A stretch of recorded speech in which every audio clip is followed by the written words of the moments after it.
do it the Scanner way. I'm gonna suck your brain dry. Everything you are is gonna become me. You're gonna be with me, Cameron, no matter what. After all, brothers should be close, don't you think?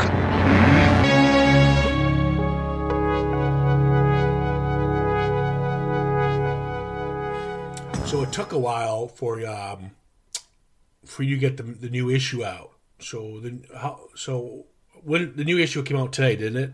It did indeed, yes. I got it published today, and yeah, it's on sale from Amazon, and then it will soon be on sale from Forbidden Planet International, Belfast, and other shops as well. And of course, it features a review by your good self, Ciaran, of Halloween Kills. What? I'm not here to plug myself. No, I mean, it's a team effort, so it's so embarrassed. Plugging the team, not at all, not at all. So it's all good. Hey everybody, welcome to the conversation. This is Ciaran, the host of Citizen Frame. Joining me is the usual Trevor. Yes, as always, excellent to be here. There you go. If you're just jumping in there, yes, as you might have overheard, Trevor's the editor-in-chief of the magazine Phantasmagoria. It is out today. It's a massive one. What is it, 400-something pages? Oh, no, it's like 307 pages. So, yeah, they're always... Well, that's still pretty good. Oh, yeah, they're always big productions. Like, that's why sometimes there is delays. But it's just because these things can't be rushed and they have to be done right, you know? Yeah, no, fair enough. As you heard, yeah, check it out. It's available now on Amazon, all formats. Kindle and hard copy? Well, just hard copy, and at the moment, so it is. Okay. The problem with Kindle is Amazon don't always format it correctly. Then it looks embarrassing on my end. So until they get their sort of shit together, it's just on hard copy at the moment. Okay. So it is. Hard copy on Amazon, soon on Forbidden Planet stores, and other stores coming soon. Yep. Today, we are going to change gears a little bit and stick with horror. Yeah, just for the change. Sci-fi horror. As we're doing that, as we're testing some podcasters out, we know how much you miss us and all, so we just got to pepper in these little hidden gems. Yeah. Or sometimes gems that we kind of forget about. Mm-hmm. Mm-hmm. And I've always teased Mr. Trevor here in regards to his love of certain artists, Lynch being number one, but Cronenberg would be up there as well. Yeah. Mm-hmm. And we haven't talked Cronenberg yet. The funny thing is, I'm not a Cronenberg fan. I like a couple of his stuff, little hits, but I think it's his FX guys that kind of give him that winning success. Yeah, well, the stuff will be very much, a lot of it will be focused on body horror, especially his horror stuff, obviously. Yeah. So I wanted to dive into something with Cronenberg where I was introduced to him. I remember Scanners as the head explosion. Mm-hmm. Everybody remembers Scanners as the head explosion. And this is my first time revisiting it in a long time. I got to tell you, he's very simple in his storytelling for something that you feel would be so thought-provoking and deep. Medical science and... Yeah. You figured it, but no, it's very copy and paste, very simplified. Quite simplistic, yeah. And does that hurt the film? Because I'm watching it now, like I always say, through the podcast eyes. It's got a lot going for it, but it's got a lot not going for it. And we'll see. We'll find out at the end of the podcast. Yeah. Does it work? Yeah. I think as well, I think these days we're spoiled with these types of, science fiction horror films, or even sort of science-based films in general, be it pseudoscience or whatever. I think we're spoiled these days because it's like the writers and filmmakers these days go out of their way to be over elaborate and twist, and sometimes simple just works. I mean, I like when complicated, crazy shit as well, but yes, this is more of a simplistic look at it. And of course, Cronenberg also directed. You're just talking about people with telekinesis and psychic ability. He also directed the 1983 version of The Dead Zone, Stephen King's The Dead Zone. That's right. I forgot about that. Holy shit! Yep. I totally forgot about that Cronenberg film. Yes, that's my favorite Cronenberg film with Christopher Walken. Yeah, I had The Fly, this. And then I had another little film he did called Existence Z. It's pretty good with Jude Law. In the 90s. I thought that was pretty good. He did one as well, I remember, in the early 2000s or so. called A History of Violence, but it was more of a sort of thriller. That was pretty good. That was based on a graphic novel, believe it or not. Yeah. Mm-hmm. Yeah, so I liked... The Naked Lunch was shit. But I like Naked Lunch, but you have to like that sort of crazy shit. You know what I mean? Yeah, we know you do. I don't even... You don't have to talk. I know. I remember seeing Peter Weller. Where the fuck's RoboCop? So, yeah. We're going all over the place here with Cronenberg. Dead Zone. Great fucking movie. Yeah. But Scanners, what works for Scanners, and we talked about him dumbing down the science of what we're seeing here, is the way to go. The movie is so fast-paced. It's an hour and 41 minutes or something like that, maybe a little less. And it just starts off right away. We talk about, we're introduced to Ciaran Vale, who's played by Stephen Lack. Yes. Or what we could call him is Stephen Lack of acting. Oh, he is. Yeah. All the actors are fine in this, but he is horrible. He is wooden, yes. There is a reason why he doesn't act anymore. Right. Yeah, well, I can imagine.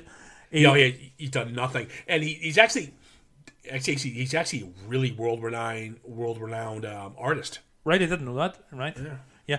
I would say is sort of wooden acting is especially shows up considering he's up beside Patrick McGoohan and Michael Ironside.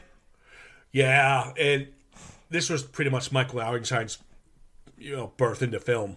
He did a couple of stuff, of course, but this is what put him on the map. Yeah. I love Michael Ironside, period. Mm-hmm. You put him in a film, I'm happy. You got Lawrence Dane, who's a good actor. The great Patrick McGoohan. If he's in the Columbo, he did it. Yep, absolutely. We know him from I think he's in The Prisoner, which was a popular show. Yes, that's his famous series. He was number 6. Yeah, I'm not a number, I'm a human being, He had a great career. Yes. Especially playing villains, and he always had that beard. Yeah. Well, yeah, I mean, I love without the beard, I love him, The Prisoner. It's a classic surrealist sort of British cult sort of science fiction show, fantasy show, and yeah, it's quite sort of, if you like your crazy shit, the Prisoner's up there. So it is. Yeah. I know my father was a fan of it. Yeah. The opening starts right away where we're introduced to Vale. Where is he homeless? He's pretty much off the grid, and yeah, he's a drifter basically. He's I would assume jobless, and it's because he's a social misfit because he is a scanner and he doesn't understand why he's a scanner and all that there, and he can't fit into society. But I don't understand. Patrick McGoohan plays he's Dr. Ruth, which that throws me off because of the the female connotation. The female, yeah. But we'll just call him Doctor. Yeah. So the good doctor. He has sent these goons to get him. Yes. Right, and that's the scene where you see the two bitches being snobs. Yeah. No offense, she kind of deserved it, but But they were very snooty. He causes her to have that seizure. Mm-hmm. He pulls it back, like he can't control it, right? Yeah. Well, he can't control. He doesn't have control over his power yet at this point. He has to a certain extent, but he hasn't quite tamed it, and he doesn't understand it. If that makes sense. Because he didn't want to hurt her. Yes. Okay. He's a very powerful scanner, but he hasn't quite tamed it yet. Okay. Or he doesn't even have a full grasp of what it is. He just knows that he's different. All right. Okay. But he knows he did that. Okay. All right. Yeah. So you get this chase scene where they're after him. And it's actually pretty good. And I like the chase scene because it's not this over-the-top action film where they're jumping all over wires. Yeah. He takes a shot. He gets shot with a little dose there of... was it Emerald? Was it Emerald? Yeah, Emerald or something. Emerald or something like that they gives him. And so it's a tranquilizer, I think. I don't think it's Emerald this time. Yes, it's not. Sorry, you're right. It's a tranquilizer dart. And he's being chased. He's going up these escalators. And this nice little stunt where he tries to jump to one escalator to the other to escape these guys. And but the actor's got to play, tired and weak because the tranquilizer's kicking in. So he jumps in and he barely hangs over the escalator. It was a nice little stunt, actually. Yeah. But what I liked about it wasn't a glorified action scene. It was more realistic. The film as a whole has that sort of gritty 1970s realist feel to it. It's a nice little setup, and it's to the point. By the way, can I just add that originally Cronenberg had the head exploding scene as the first scene, but he changed it because he in case there was people who were late to the cinema, and he didn't want them to miss it. Oh, really?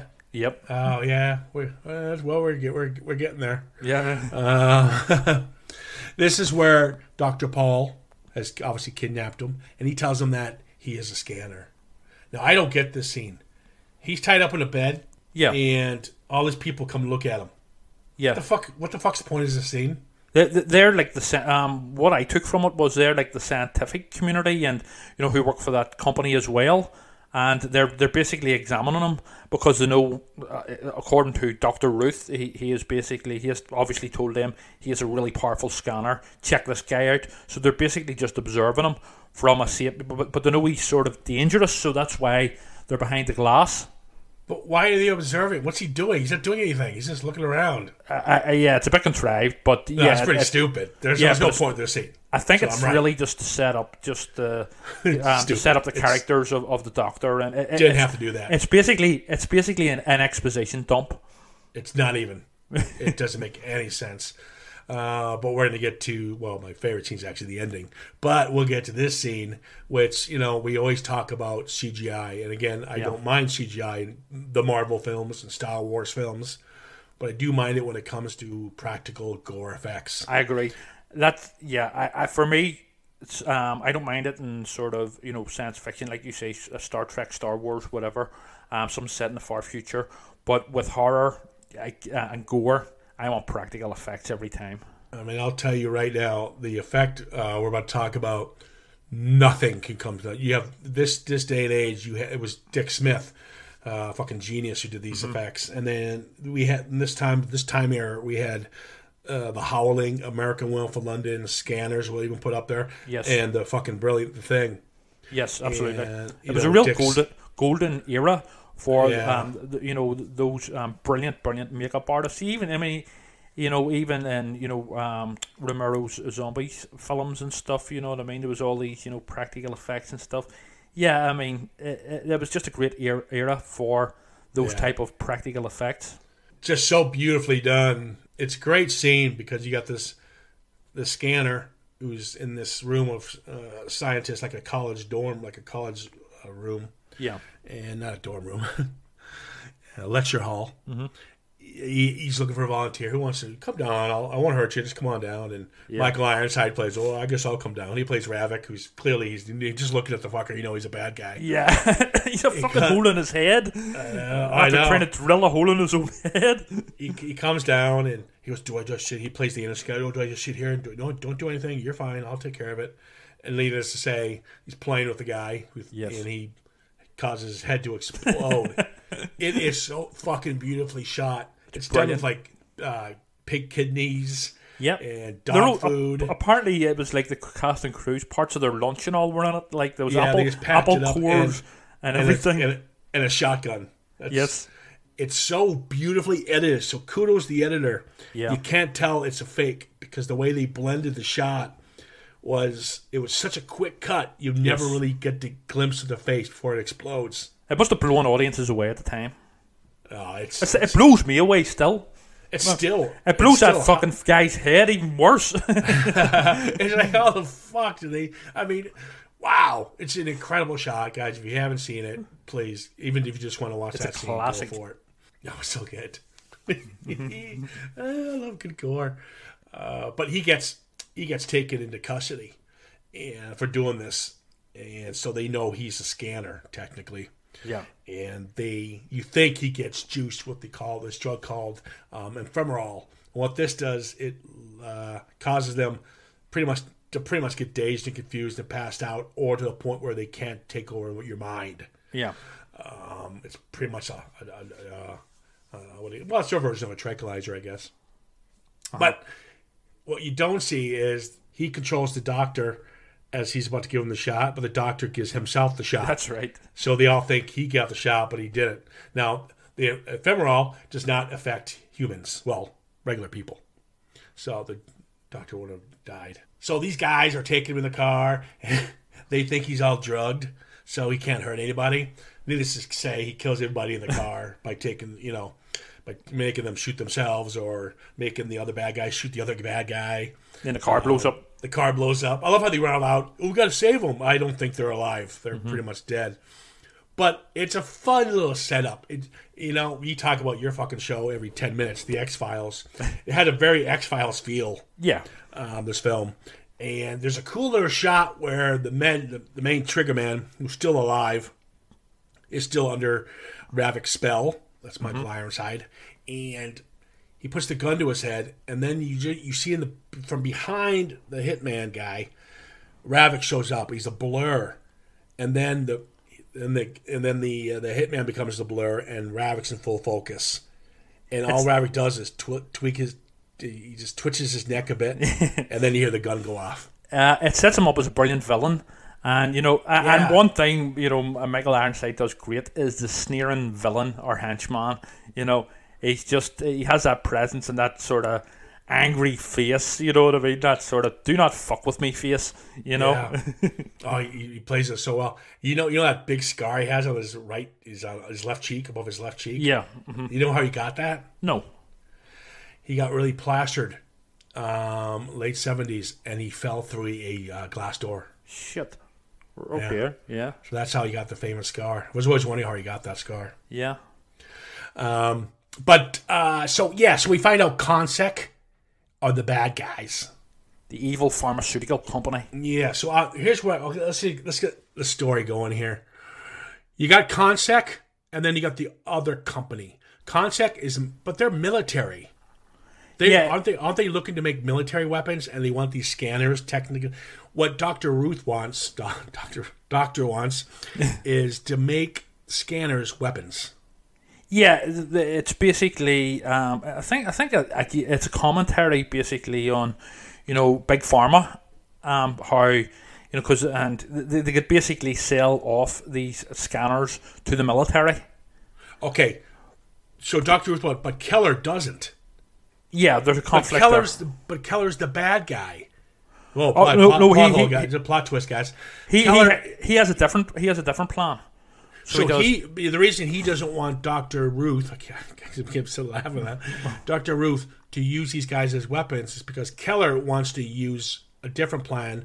And that's the he wants to take the drug, and we'll get to what he wants to do with that. Yes, with Ravok. He has his own ideas.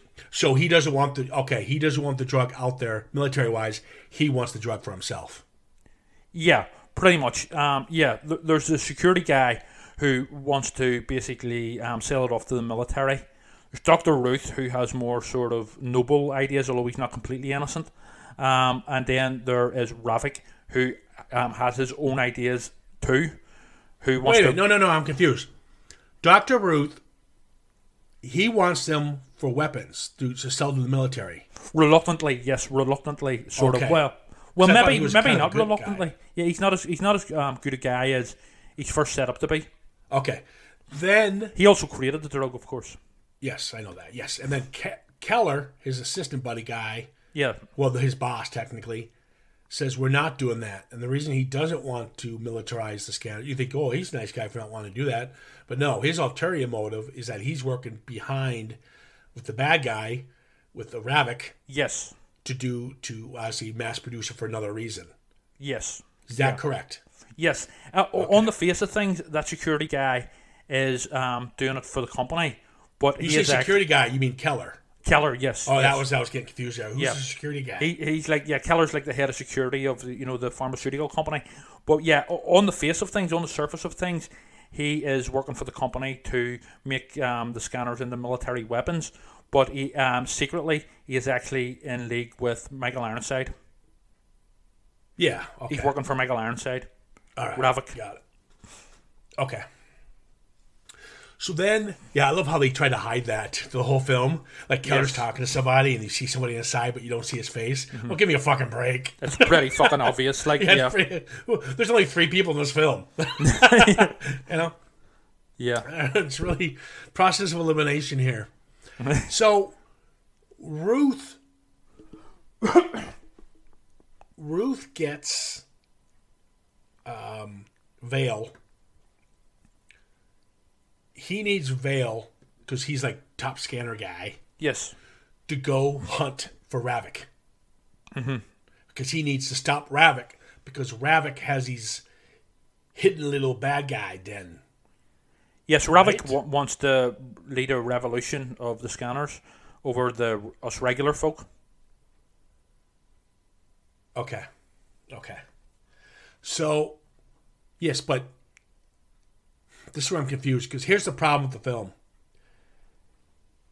It's fast-paced, don't get me wrong, and it's an hour and 41 minutes. But the editing's very choppy. Like, they get to point A to point B with no explanation, and then you're like, what? Where are we at now? It's funny you should mention that, because I was reading up on it. You know, obviously I've watched it. I've seen it quite a few times over the years. But I was, Roger Ebert, his review of it actually discusses some similar to what you're talking about. His review, which was a negative review, he said that it's there's no real drama in it. There's just scenes of people doing stuff and then this happens, type thing. Yeah. There's no character development at all. Yes, it's just like A to B to C type thing. Yeah, and I didn't even read that. Look at that. See, look at me. I'm up there with Roger Ebert. Okay, we're on the same page then. But there's a scene where I get that, but I still like it. Yeah, it doesn't destroy the film by any means, but it was hurting that. And we'll get to the ending when we talk about it. That's where it kind of hurts. Because there's a lack of emotion. Because of this sort of A to B to C, there's a lack of emotional journey for the audience. Yep. Which we could have held that at the end of the... Coupled with... coupled with the wooden acting. I'm following all this. Coupled with the wooden acting by the sort of Cameron. Yeah, I mean, Stephen Lack. Okay, so once Ruth does his Yoda and Vale's the loot thing, and he teaches him the control of the scans and stuff, he's going to the art gallery and he's posing to buy art. And he's got to look for this guy called Benjamin Pierce. Benjamin Pierce is kind of like an artist who hides his scan by his art. You know, that's how he... Yes. After murdering his family as a 10-year-old kid. Yeah, he slaughters his family. And he's in hiding, so nobody will tell where he is. Only his agent or somebody knows. And he gets that from him, obviously using the scan. Now, what Cronenberg does this a couple times in the film, and I don't understand why he does it. So when Vale goes to the art gallery to find out where Benjamin Pierce is from, his agent won't tell him, but obviously he uses the scan to get the info, right? No big deal. He goes, and then there's a shot where you see Jennifer O'Neill. She plays Kim. You'll be introduced to her later, but she just sits there and stares at him at Vale, because she knows that he's got the stuff, because she has the stuff. So she can... But after that scene is done, you see Vale through his eyes maybe, and everything's so slow-mo. And it's only like 3 seconds. But he does this a few times in the film. It doesn't make any sense why he does this. Cronenberg does have a tendency to throw in a shot. In a lot of his films he does this. And it means nothing. Well, I think that was more the point of view shot to see how I thought that you kind of seeing everything in slow-mo. That's what he's seeing, because he's winded. But he does it again in the bus scene with the hitman coming. It's just a pointless shot. He does it a few times. I thought that was the reason why he's doing it, but I don't know. I just don't know if it's... my take on that was that was the point of view of the scanners, type thing. That's what I was taken from it. But the other guy wasn't doing the view. Well, maybe he was. Again, I guess you just got to go with it. But yeah, so he ends up, and he goes to Benjamin Pierce's house, which is cool, because Benjamin Pierce is an artist. He's a really cool fucking artist. Yeah. If I wanted to get into art, I'd buy this guy's stuff. Yeah. But he's got this farmhouse, and it's like a loft. It's really cool. He's got a big head that has a living room in it. Yeah, it's class. It's class awesome. Artwork. It's very macabre. Yeah, and he comes, and this scene is very... I mean, what a waste of a good action scene this could have been. 4 gunmen come with shotguns. They kill Benjamin Pierce before he get the information to Vale. But Vale gets to Pierce, and as he's dying, tells him the info. He kind of sucks his brain, whatever he does, and he gets the info that he needs to get to point C, which will see Kim and the gang. Yes. But that whole action scene, what a waste. I mean, it was sort of obvious that Cronenberg's main skills weren't in sort of directing action sequences. Well, the funny thing is, I didn't mind it. You know what I mean? It didn't. I did. I mean, I again, it goes back to what you were saying about the start, where it's not over the top and it's not, overly dramatic action scenes, almost unrealistic. There was a sort of almost, it felt almost realistic. I felt. Keep in mind when people say most directors don't do action scenes. I know. Those are by the stuntmen. Yeah. Who direct the action scenes. They bring people in to choreograph them. Yeah, and I just felt it was sloppy. And the reason I say that is because I think the film, I get confused in how fast they can scan somebody. Well, different scanners have different, I would assume, different scanners have, different levels to their skill of scanning. Well, there's a scene where they'll come up in the hallway when they're in the main laboratory place, right? Yes. And he's with Jill, or Kim, sorry. And gunmen come around, and boo, they freeze. They stop them just like that.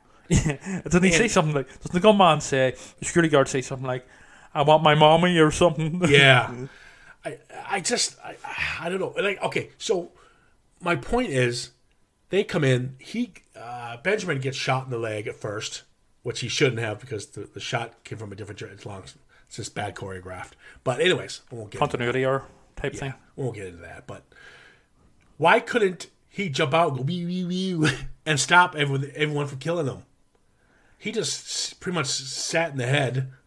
I think it's more for dramatic purposes to forward the plot. That's bad, though. That's really bad. Because how does he not step out and go wee wee to stop these four gunmen slaughtering this guy who he needs information from? I'm sure there's some sort of random explanation for it, but yeah, technically he should have. It's a scene that could have really worked, but at the end when he ends up taking them out eventually, poorly by the way, just wee throwing them around. It was really stupid.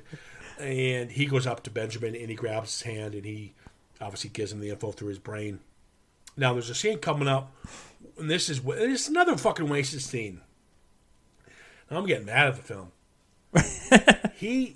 So when Benjamin Pierce is dying, I even have it on my notes. It would have been a really cool scene if Vale flies back and starts crying or something because he just witnessed a man's death, and he took that in because when he was dying, he was reading his mind. So that would have been a great setup. A great subplot where this is a experienced death. But they don't do it. Mm-hmm. But they do it with Kim for like a one line.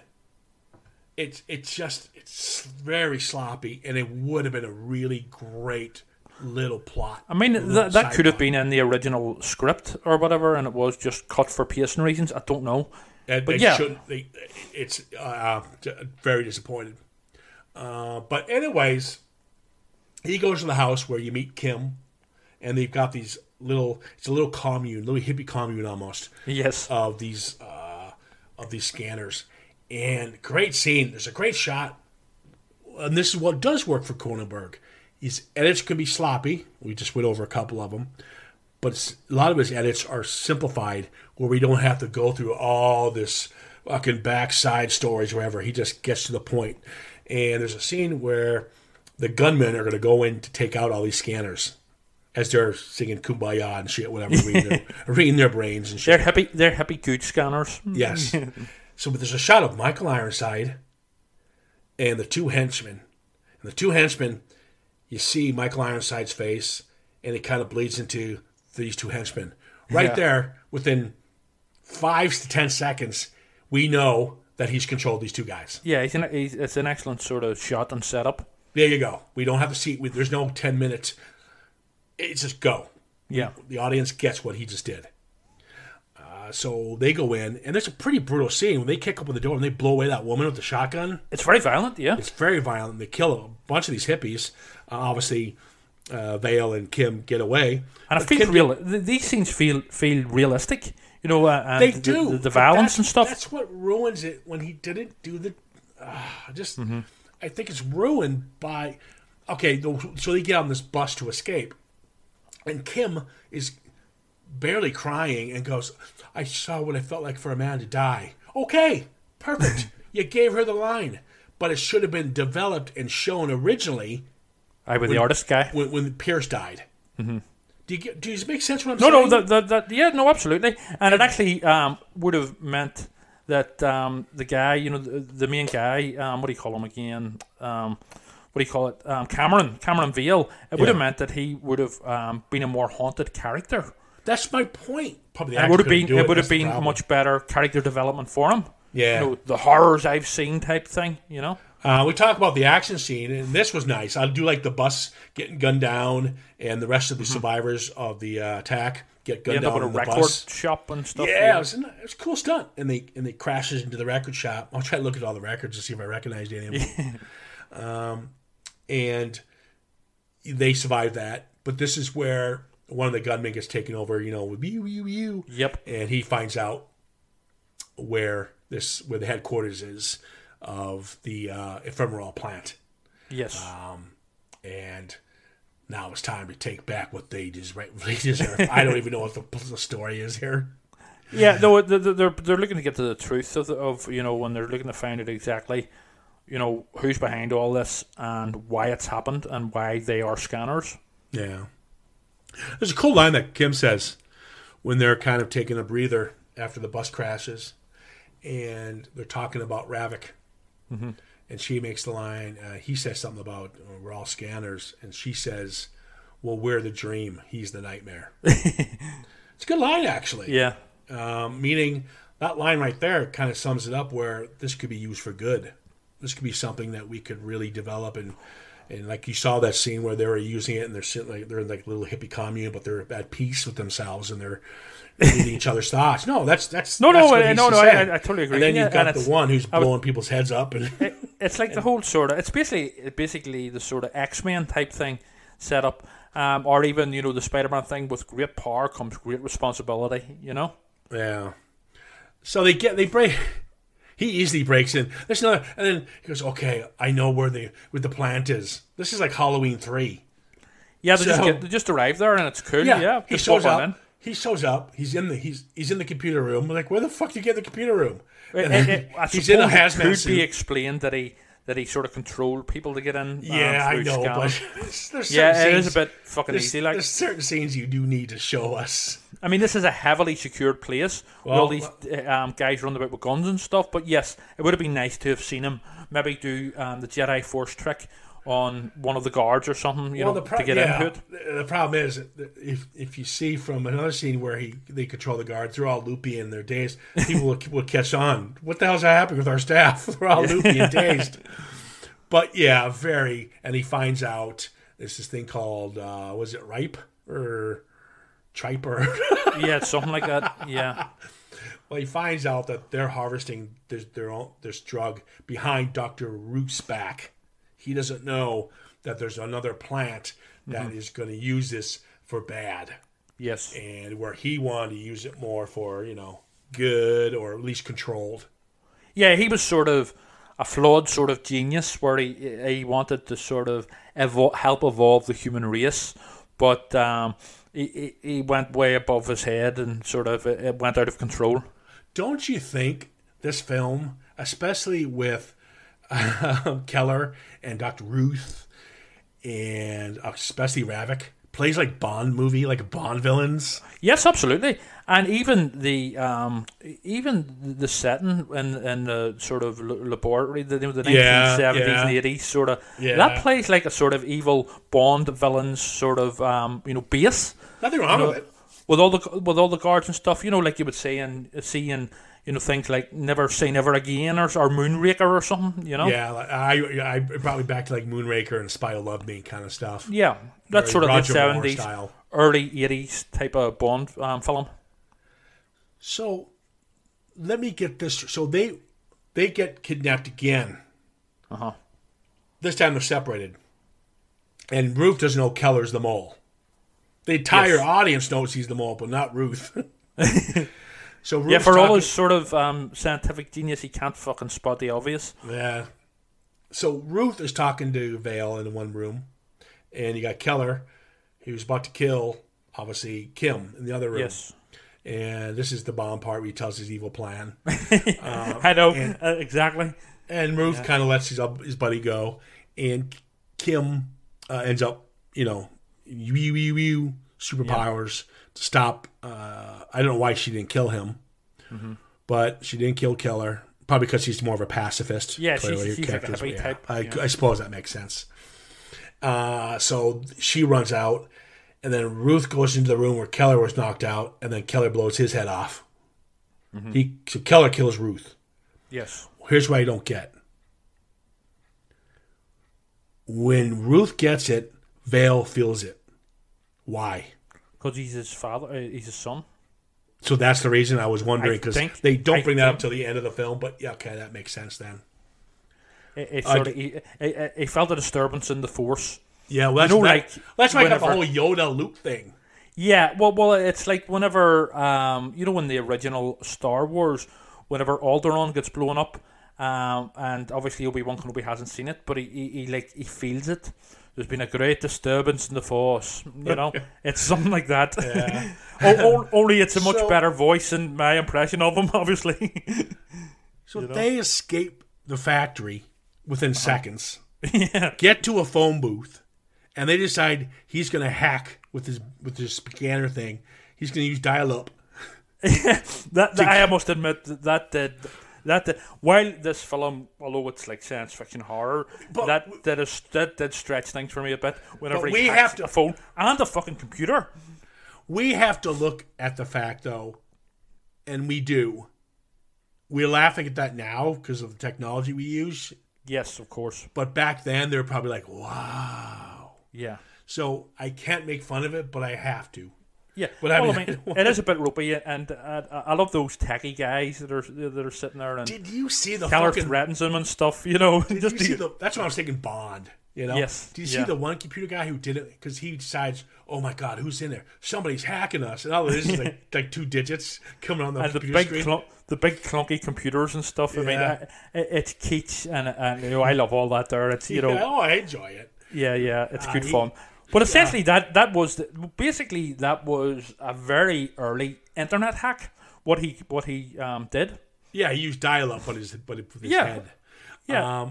But it's funny because did you see the guy? So he's like, "Oh my god, how do we stop this?" Well, we can override it. We can self-destruct. He goes, yes. "Do it. Are you sure?" Puts the gun to his head. Okay. Yeah, I'll do it. And then there's actually. He goes, there's actually a self-destruct button. And he's like, you want me to hit this? Do it. Big red button. Yeah, big red, and he hits it.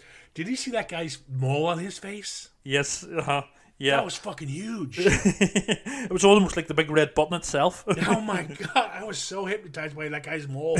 Anybody watching the film, look at the guy with the mole. You can't miss it. Right?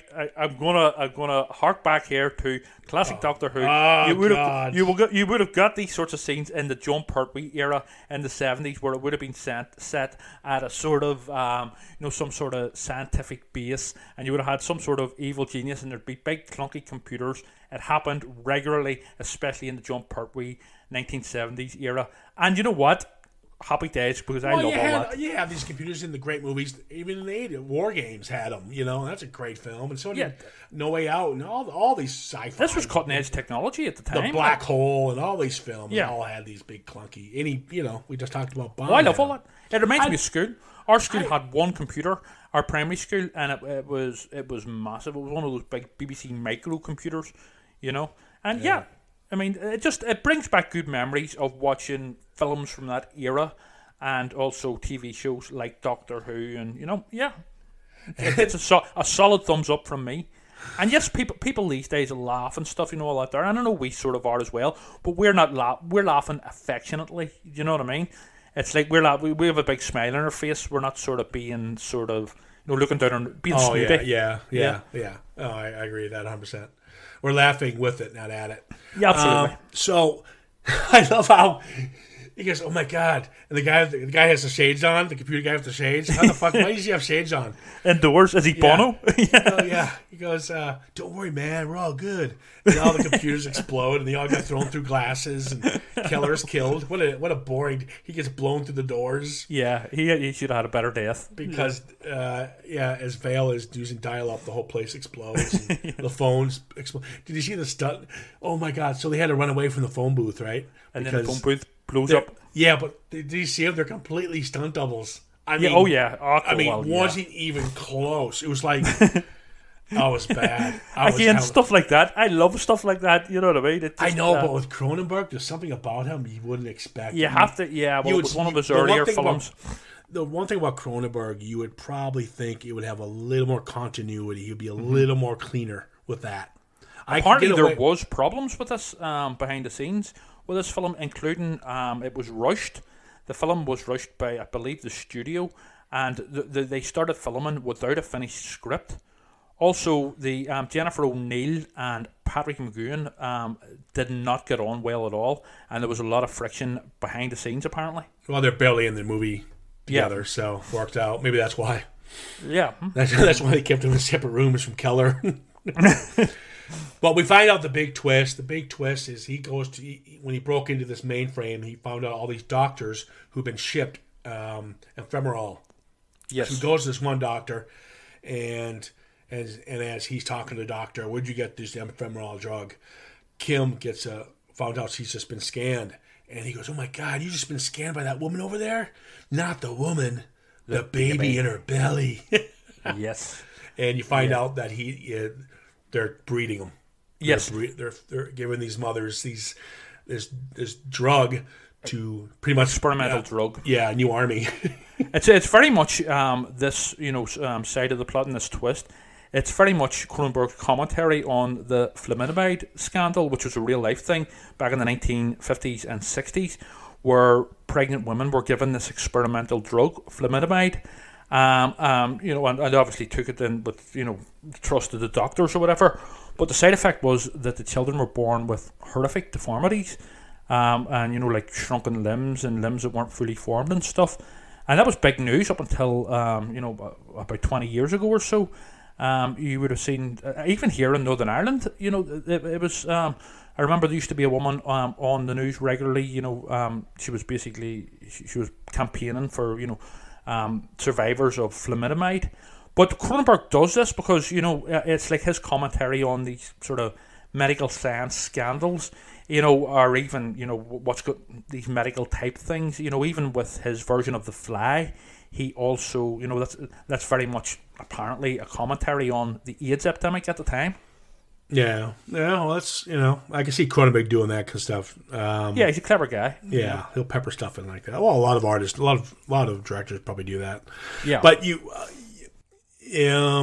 the end, the big climax where Revok and Kim's sleeping, and Revok, and we find out that Revok is Vale's brother, and Ruth, Dr.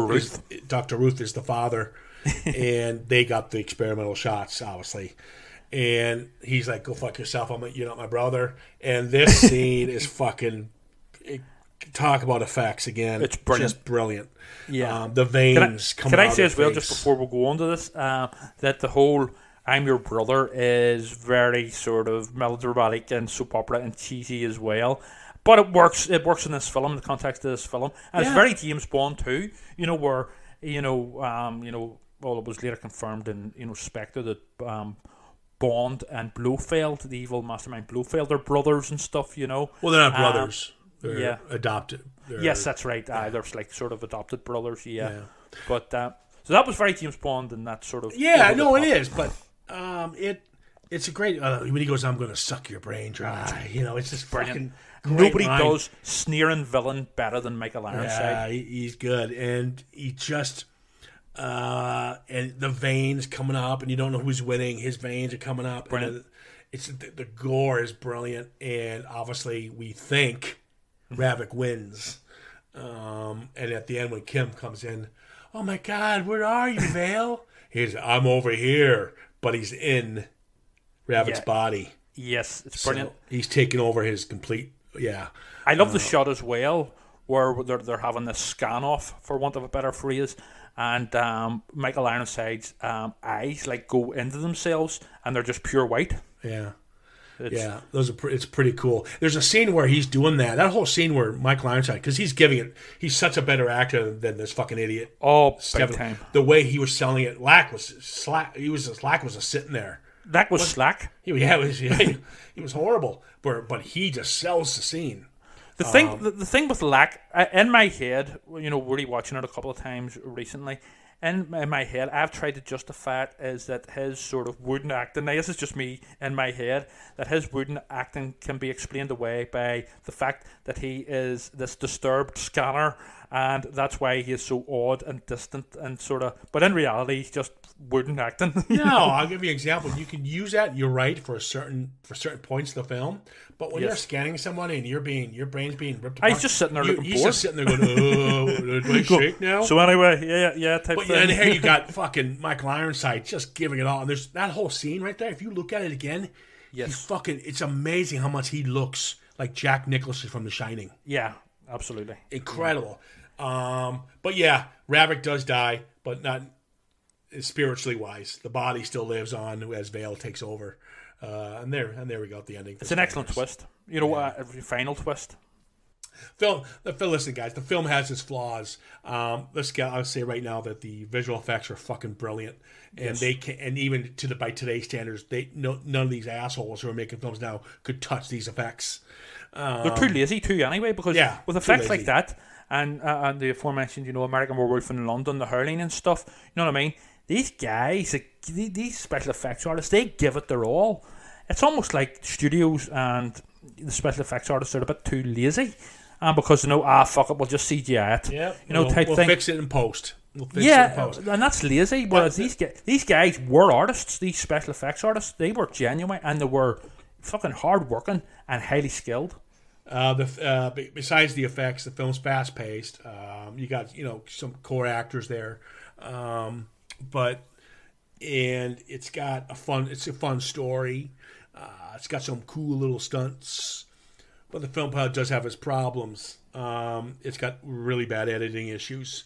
Get to point, the film, the way to explain the editing, they have to get from point A to point C. We don't see point B.